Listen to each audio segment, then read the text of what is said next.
Okay ચાલો આજે આપણે નવું સેશન ચાલુ કરીએ છીએ એક્ઝામ્પલ્સ. ઓકે આપણે થિયરી વિદ્યુત ક્ષેત્ર એટલે કે વિદ્યુત ડાયપોલ સુધીની અક્ષ અને વિષુવરેખા માટે ભણી ગયા છે. હવે થોડા આના રિલેટેડ એક્ઝામ્પલ્સ છે એ જોઈ લઈએ. ઓકે ચલો આજે આપણે ઉદાહરણ નંબર 1.3 જોઈશું. ઉદાહરણ નંબર 1.3 બરાબર છે. ઉદાહરણ નંબર 1.3 શું કહે છે બેટા આપણને કે એક પ્યાલામાં કેટલા ધન અને કેટલા ઋણ વિદ્યુત ભારો હશે એ આપણે જોવાનું છે, શોધવાનું છે. હવે કીધું છે કે ધારી લો કે પાણીના પ્યાલાનું દળ આશરે 250 ગ્રામ છે અને પાણીનો અણુભાર 18 છે. બરાબર છે. ઓકે ચલો તો અહીં આપણે એવું કહેવાનું છે કે 1 મોલ પાણીનું દળ તમને આપેલું છે બેટા. 1 મોલ પાણીનું દળ આપણને 18 ગ્રામ આપેલું છે. ઓકે કેટલું આપેલું છે? 1 મોલ પાણીનું દળ આપણને 18 ગ્રામ આપેલું છે. તો આપણે એવું કહીએ કે 18 ગ્રામ પાણીમાં અણુઓની સંખ્યા આપણે જાણીએ છીએ કે કેમિસ્ટ્રીમાં આવે છે કે 1 મોલ પાણીનો દળ અત્યારે 18 ગ્રામ છે. 1 મોલ પાણીમાં એવોગાડ્રો નંબર જેટલા પરમાણુ હશે, જે એવોગાડ્રો નંબર છે આપણો 6.023 ગુણ્યા 10⁻23 આટલો છે. તો અત્યારે આપણે 250 ગ્રામ પાણી ભરેલો પ્યાલો લીધો છે. તો એ 250 ગ્રામ પાણીમાં અણુઓની સંખ્યા કેટલી હશે? તો કે 250 ગ્રામ પાણીમાં અણુઓની સંખ્યા ધારી લઈએ કે ધારો કે n છે. કેટલી છે? ધારો કે n છે. ઓકે તો n બરાબર આપણે આવું લખી શકીએ 25 ગુણ્યા 6.023 ગુણ્યા 10⁻23 ભાગ્યા 18. ઓકે n આપણને મળી ગયા. n બરાબર તો કે આન્સર આવે છે 83.611 ગુણ્યા 10⁻23. n બરાબર આવે છે 86.611 ગુણ્યા 10⁻23. જો આ છે ને ઘરે ટ્રાય કરજો તમે. હા પાછા મેં ડાયરેક્ટલી લખી દીધું છે. ઓકે આપણને 250 ગ્રામ પાણીમાં અણુઓની કુલ સંખ્યા n મળી ગઈ. ઓકે ચલો હવે પાણીનો અણુભાર બેટા H2O. ઓકે આપણને ખબર છે 18 ગ્રામ પાણી દળ આપી દીધું છે. તો આપણે પાણીમાં હાઇડ્રોજન અને ઓક્સિજનના અણુઓની સંખ્યા આપણે શોધી લઈએ. તો ચલો H2 નો હાઇડ્રોજન પરમાણુ ક્રમાંક કયો છે બેટા? 1 છે. હાઇડ્રોજનના બે અણુ છે 1 અને ઓક્સિજન પરમાણુ ક્રમાંક કેટલો છે? 8. તો ટોટલ કેટલા થશે? 10 થશે. ઓકે તો પાણીના એક અણુમાં હાઇડ્રોજન અને ઓક્સિજનના અણુની સંખ્યા કેટલી હશે? 10 છે. તો એમાં આપણે n અણુ આપેલા છે. તો n અણુમાં 10 ઇલેક્ટ્રોન અને 10 પ્રોટોન છે. શું છે? 10 ઇલેક્ટ્રોન અને 10 પ્રોટોન સાથે વિદ્યુત ભારની વાત કરી છે એટલા માટે મેં 10 ઇલેક્ટ્રોન અને 10 પ્રોટોન લખ્યા છે. ઓકે ચલો તો હવે આપણે એનો વિદ્યુત ભાર શોધવાનો છે. તો વિદ્યુત ભાર સીધું સૂત્ર મૂકી દો q બરાબર n. ઓકે અત્યારે આપણે કેટલા વિદ્યુત ભાર માટે શોધો, કેટલા અણુઓ માટે વિદ્યુત ભાર શોધવાનો છે? 10 ઇલેક્ટ્રોન 10 પ્રોટોન માટે. તો 10 n કરી દો. બરાબર છે. તો બરાબર 10 ગુણ્યા n છે 83.611 ગુણ્યા 10⁻23 ગુણ્યા એટલે ઇલેક્ટ્રોનનો વિદ્યુત ભાર 1.6 ગુણ્યા 10⁻19. તો કે 1.6 ગુણ્યા 10⁻19. તો q બરાબર તમારો એક આન્સર આવે છે 1.34 ગુણ્યા 10⁻7 કુલમ. આ ટોટલ આન્સર આવશે. ઓકે આ ઉદાહરણ નંબર 1.3 છે.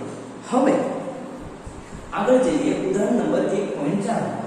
બધા ઉદાહરણ જો એકદમ ઈઝી છે તો શું કરવાનું નથી ઉદાહરણ આપણે સંખ્યા જોવા, સમજો અને પછી લખો. બરાબર છે. ઓકે હવે જોઈએ ઉદાહરણ નંબર 1.4. ઉદાહરણ નંબર 1.4 આપણને શું કહે છે કે બે બિંદુઓ વિદ્યુત ભારો આપેલા છે. એમનો કુલમ્બનો નિયમ અને ગુરુત્વાકર્ષણ બંનેનો નિયમ આપેલો છે, જે અંતરના વર્ગના વ્યસ્ત પ્રમાણ પર આધાર રાખે છે અને બંને વિદ્યુત ભારો કે દળોના ગુણાકારના સમપ્રમાણ પર આધાર રાખે છે. એ નિયમ આપણે બધા જાણીએ છીએ. આખો નિયમ લખેલો છે. તો આપણે બે વસ્તુ શોધવાની છે.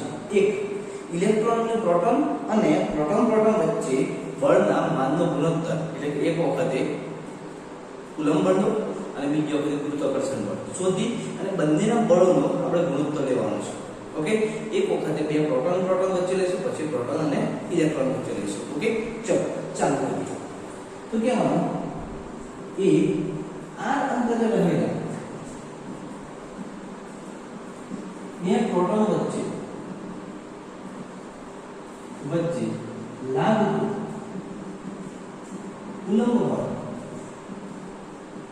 કુલંબ બળને આપણે Fe કહીશું. ઓકે, તો શું આવશે? Direct kq² upon r. kq upon r² આવશે ને, તો kq² upon r².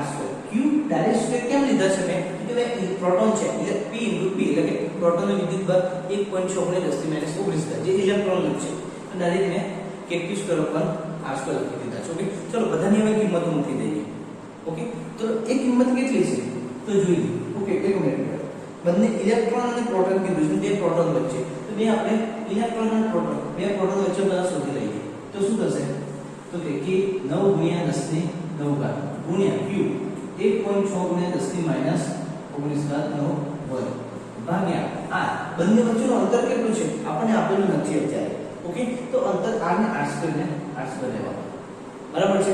એ જ રીતના હવે જોઈએ ગુરુત્વ બળ માટે F g લઈએ. જે શું થશે? g mp * mp upon r² એટલે r². Okay, mass of proton * mass of proton upon r². Okay, આવડશે?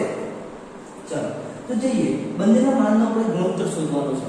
માનનો ગુણોત્તર એટલે કે Fe ભાગ્યા Fg.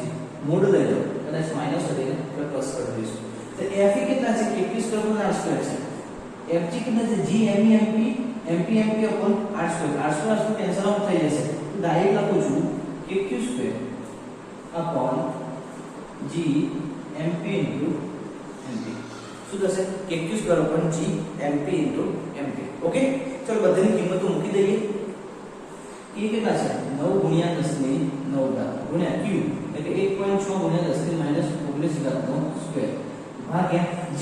g ની કિંમત બેટા તમને આપી દીધેલી છે 6.67 × 10⁻11 ગુણ્યા 10⁻11 ગુણ્યા માસ of proton * mass of proton એટલે કે પ્રોટોનનો વર્ગ, જે તમને ઓલરેડી સંખ્યામાં આપી દીધો, જે છે 1.67 × 10⁻27. 1.67 × 10⁻27 નો વર્ગ થઈ જશે. ઓકે, તો આ ગુણોત્તર આઈ થિંક તમારો કોઈ આવે છે. તો 1.3 × 10⁻36 આન્સર આવશે. 1.3 × 10⁻36. ઓકે, હવે જો આ આન્સર જે ગુણોત્તર છે મોટો આવ્યો છે, એનો મતલબ કે ગુરુત્વ બળ કરતા વિદ્યુત બળ મોટું છે, એટલે કે કુલંબ બળ મોટું છે. ગુરુત્વ બળ કરતા કુલંબ બળ મોટું છે. ઓકે, ચલો બીજું ક્વેશ્ચન જોઈએ. ચોપડીમાં તમારું પહેલું આ સેકન્ડ પોર્શન છે. હવે જે બીજું પોર્શન છે ચોપડીમાં પ્રથમ પોર્શન છે તમારું બુકમાં. ઓકે, હવે આ અંદર રહેલા ઇલેક્ટ્રોન અને પ્રોટોન વચ્ચે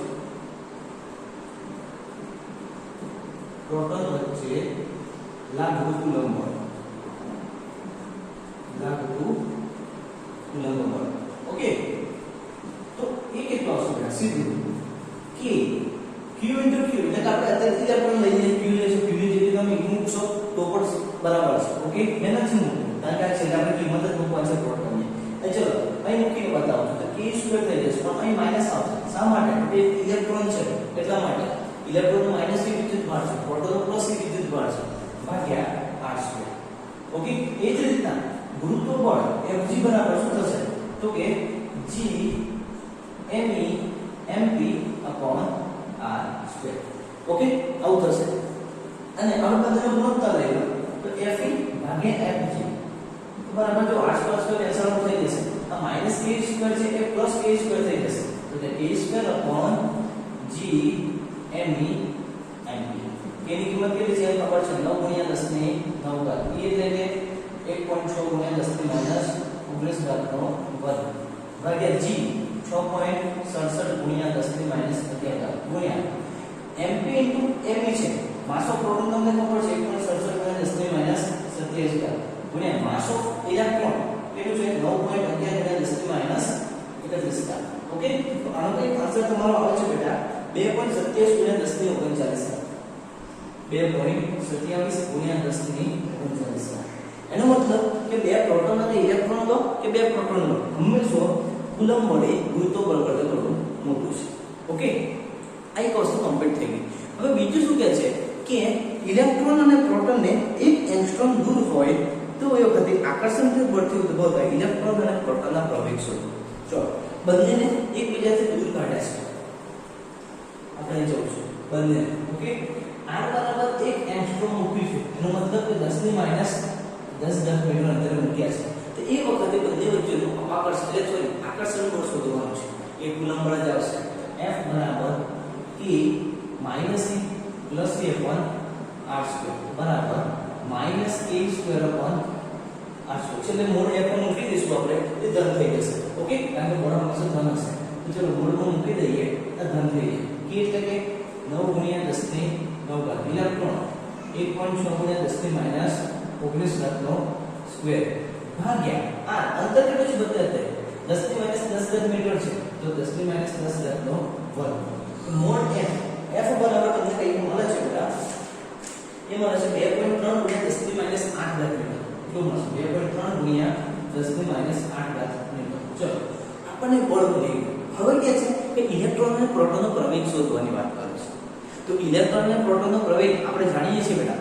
પ્રવેગ એટલે કયું? ન્યૂટનના ગતિનો બીજો નિયમ પ્રવેગનું મૂલ્ય આપે. એટલે કે F બરાબર માસ, F બરાબર માસ m. ઓકે, તો પ્રોટોનનો પ્રવેગ શોધો છો તો F એ બરાબર m a એટલે કે Fp લખીશું તો Fp mp ap. તો પ્રવેગ શોધો છે એ બરાબર Fp ભાગ્યા mp. F કેટલો છે? ઇલેક્ટ્રોન પ્રોટોન માટે બળ તે સેમ રહેશે, આ જ રહેશે 2.3 ગુણ્યા 10 ની માઈનસ 8 ઘાત મીટર. તો 2.3 ગુણ્યા 10 ની માઈનસ 8 ઘાત મીટર ભાગ્યા માસ ઓફ પ્રોટોન અત્યારે છે બેટા કેટલું છે? 1.67 ગુણ્યા 10 ની માઈનસ 27 ઘાત. 1.67 ગુણ્યા 10 ની માઈનસ 27 ઘાત. ઓકે, તો આપણે પ્રવેગ કઈ ઇલેક્ટ્રોનનો મળે છે તમને 2.25 ગુણ્યા 2.5 ગુણ્યા 10 ની 22 ઘાત મીટર ભાગ્યા સેકન્ડ સ્ક્વેર. આ તમને પ્રવેગ મળશે. ઓકે, આવડશે? એ પ્રોટોનનો પ્રવેગ એટલો મળશે. સોરી, પ્રોટોનનો પ્રવેગ 1.4 ગુણ્યા 10 ની માઈનસ 19 ઘાત છે. એ બહુ છે. 1.4 ગુણ્યા 10 ની માઈનસ 19 ઘાત મીટર ભાગ્યા સેકન્ડ સ્ક્વેર. ઓકે, આટલું તમને આન્સર મળશે. આ જાતે તમે લેજો, આ ગણતરી કરવાની છે. એ જ રીતના તમારે જો પ્રોટોનો શોધી લીધો પ્રવેગ, હવે ઇલેક્ટ્રોનનો શોધવું છે. એ e બરાબર સેમ છે Fe ભાગ્યા mp. F કેટલા છે બેટા? 2.3 ગુણ્યા 10 ની માઈનસ 8 ઘાત ભાગ્યા માસ ઓફ ઇલેક્ટ્રોન 9.11 ગુણ્યા 10 ની માઈનસ 31 ઘાત. તો તમે આ ઇલેક્ટ્રોનનો પ્રવેગ શોધશો તો તમને મળશે 2.25 એટલે કે 5 ગુણ્યા 10 ની 22 ઘાત મીટર પર સેકન્ડ સ્ક્વેર. મીટર પર સેકન્ડ સ્ક્વેર નો આન્સર મળશે. ઓકે, જો ગણતરીમાં થોડી ઘણી નીચે આન્સરમાં મિસ્ટેક થઈ છે, પણ એ તો તમે જાતે કરી દેજો. ઓકે, આ સરળ દાખલા કે જે આપણે 9 માંથી ભણતા આવ્યા છીએ. મેઇન વસ્તુ શું? આપણને રીત આવડવી જોઈએ, જે રીત મેં તમને શીખવાડી દીધી છે. ઓકે, આ ઉદાહરણ નંબર 1.4 પૂરું થયું. ચલો હવે આપણે જોઈએ ઉદાહરણ નંબર 1.5 અને રિલેટેડ જે સહેલા એક્ઝામ્પલ છે એ બધા જો ચલાવું છું તો બધા જ એક્ઝામ્પલ ચલાવીશું.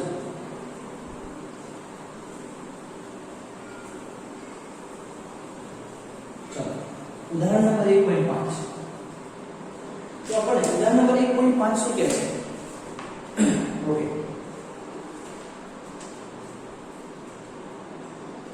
ઉદાહરણ નંબર 1.5.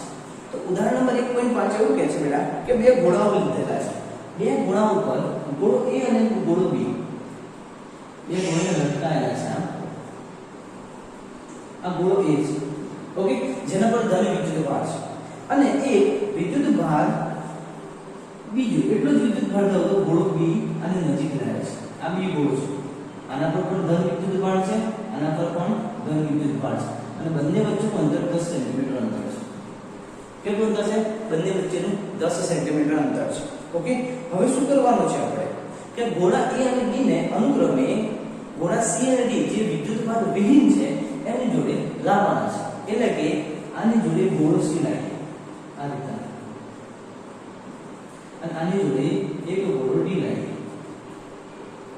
ઓકે, તો આપણે બેટા શીખી ગયા છીએ કે વિદ્યુત ભાર વિહીન ગોળાને વિદ્યુત ભાર ભારિત ગોળા જોડે લઈ દો તો બંને પર સરખો વિદ્યુત ભાર જમા થાય. ઓકે, તો ધારો કે આના ઉપર પહેલા કેવું વિદ્યુત ભાર હતું?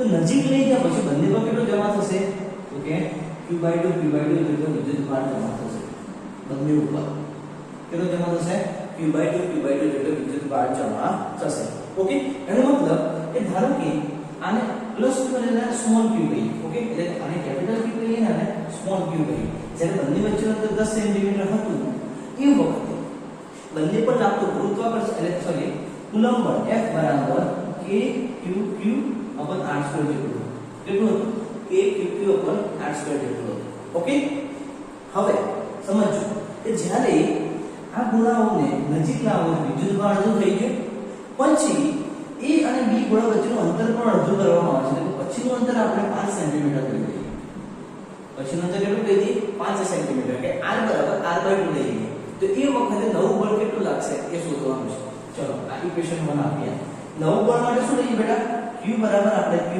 કરીએ ઓકે અને સ્મોલ q બરાબર શું કરીએ એ પણ q/2 કરીએ અને r બરાબર r/2 એટલે નવું બળ કેટલું લાગશે તો કે F' બરાબર k q/2 ભાગ્યા r/2 હોલ સ્ક્વેર ચલો k 2 દુ 4 એટલે q ભાગ્યા 4 ઇન્ટુ r² ભાગ્યા 4 r² 4 ઉડી જશે તો F' બરાબર કેટલા મળ્યા k qq/r² જે પહેલાના બળ જેટલા છે એનો મતલબ કે F બરાબર શું છે આપણું F' એનો મતલબ શું થઈ ગયો F બરાબર F' છે એનો મતલબ કે જો કોઈ બે ગોળાઓ હોય એમને પણ વિદ્યુતભાર અડધો કરો અને અંતર પણ અડધું કરવામાં આવે તેમના પર બંને પર લાગતા બળમાં કોઈ પણ ફેરફાર થતો નથી ઓકે આટલું આવડશે ચલો આગળ જોઈએ ઉદાહરણ નંબર 1.6 બહુ ઈઝી એક્ઝામ્પલ છે ફટાફટ આવડે એવા છે ઓકે ઉદાહરણ નંબર 1.6 માં શું કહે છે કે L લંબાઈનો સમબાજુ ત્રિકોણ દર્શાવેલો છે આપણને બેટા આવું છે